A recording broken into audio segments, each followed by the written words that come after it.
Pemirsa, sejak pagi hingga malam hari, ratusan hewan peliharaan kucing dan anjing penuhi rumah jabatan Bupati Buleleng. Hewan-hewan ini menunggu untuk mendapat vaksinasi rabies secara gratis. Nampak antusias masyarakat Buleleng begitu besar dalam kegiatan tersebut.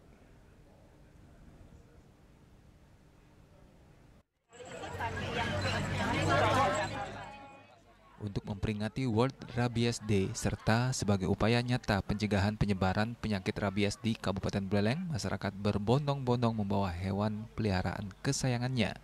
Mereka sangat antusias dengan vaksinasi gratis ini dan berharap diadakan lagi di kemudian hari karena sangat membantu masyarakat yang memiliki hewan peliharaan. Selain vaksinasi rabies, kegiatan ini juga menyediakan layanan steril hewan peliharaan serta sosialisasi mengenai bahaya penyakit rabies yang dibawakan oleh Dr. Hewan Dewa Andre. Berdasarkan data dari Dinas Pertanian Kabupaten Buleleng, tercatat sebanyak 450 hewan kesayangan didaftarkan oleh masyarakat untuk mendapatkan vaksinasi rabies pada kegiatan ini. Yasri Yuli, Bali TV.